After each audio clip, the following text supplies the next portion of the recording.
to be under the sea. Ain't an octopus has got with you.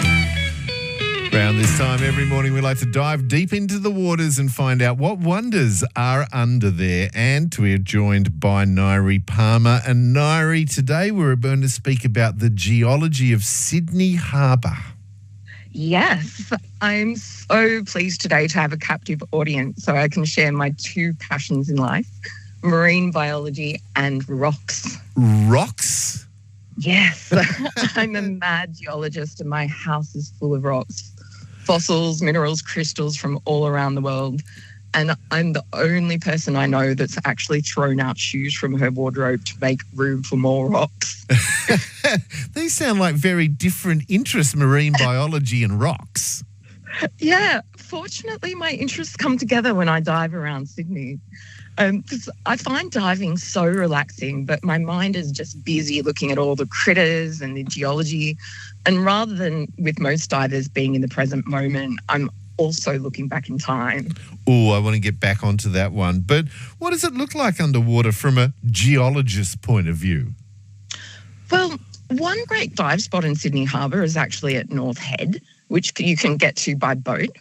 And as you drop backwards off the boat, you drop through a layer of water and that's speckled with sand, and that's where the fresher storm water sits. And then you descend into the water, which is the ocean water below, and it's chillier and clearer, and the visibility really opens up and you can see the bottom at about 20 to 25 metres. Oh, that sounds nerve-wracking to me. Well, I'm actually afraid of heights rather than depth, so the ground slowly coming up towards me is actually a comforting feeling.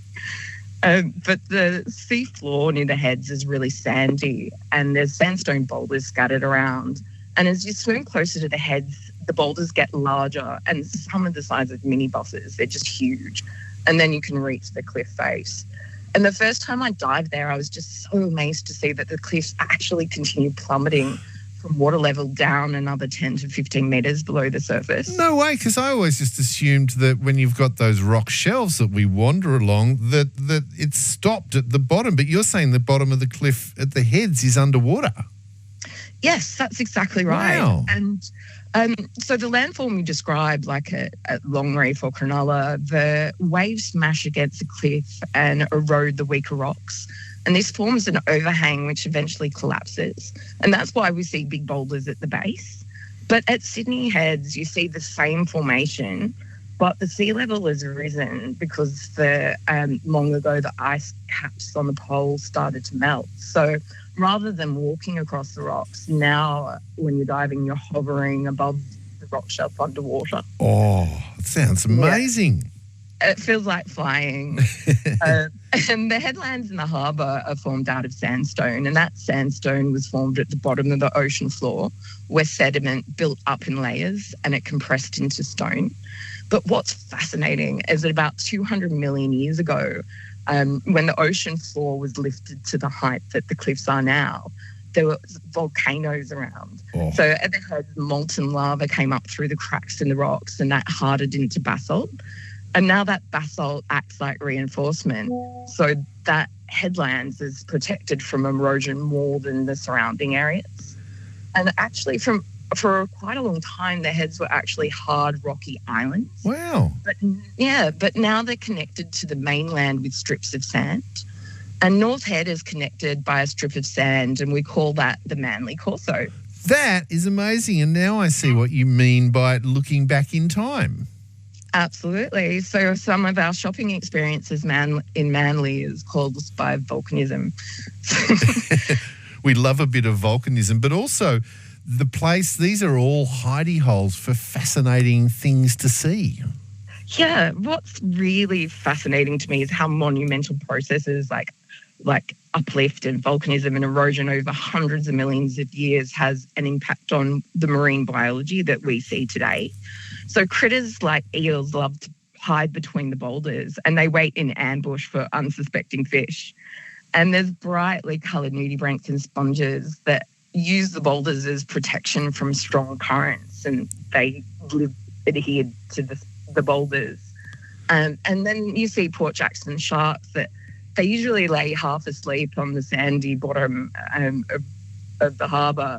But they also use the boulders to jam their corkscrew-shaped eggs between rocks. And while all of this is going on, big critters like seals and sharks hover above you and above it all. So diving for me is a chance to be immersed in a completely different world where marine biology and geology combine with the past and the present to create a really compelling and fascinating experience.